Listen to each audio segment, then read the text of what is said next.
All right, so I'm glad you brought that up. I think we need to touch on that. This whole idea of where you could have done things better, you could have handled things differently. That's always the case. So personal accountability is healthy.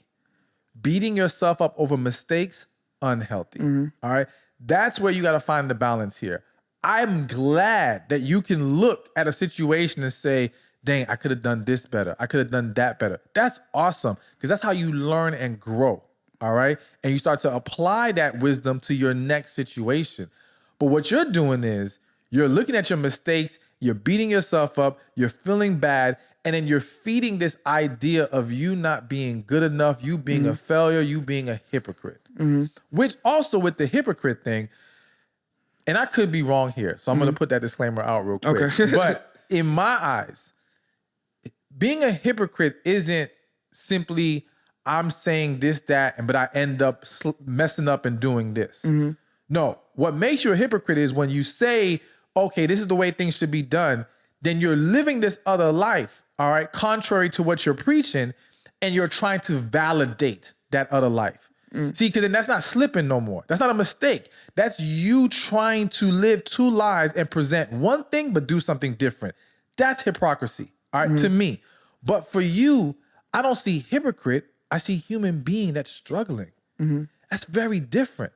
Like when we can look at what we did wrong and we can acknowledge it as wrong, but yes, we may still have a struggle with it. So for example, you mentioned addiction. I'm not even gonna ask what it was specifically, but if you were doing it, you were struggling with it, but you were constantly acknowledging you don't need to be doing this. This isn't best for you. Then that's not an example of hypocrisy to me. So I think putting that label on yourself is a little unfair. All right.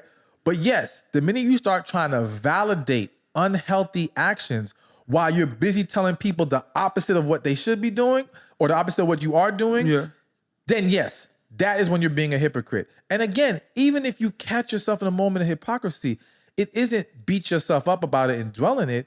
It's okay, stop being a hypocrite, make some changes and move forward.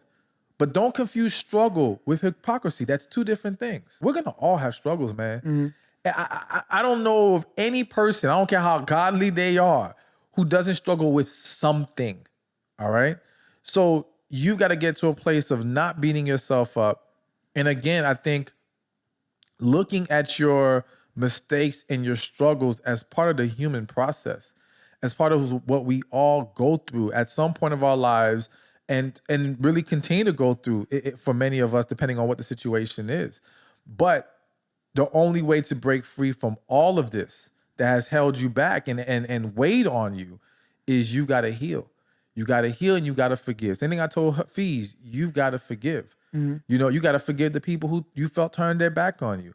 You've got to resolve this with your father and forgive him. And then you got to resolve this with God.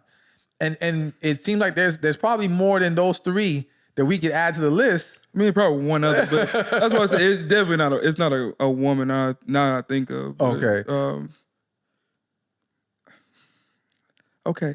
I got that. Listen, hey, I know it seems like a lot. Yeah. And it's very overwhelming. And trying to get all this stuff out is going to take a lot out of you. All right. But it's necessary. And it's going to be the best thing you could have ever possibly done for yourself.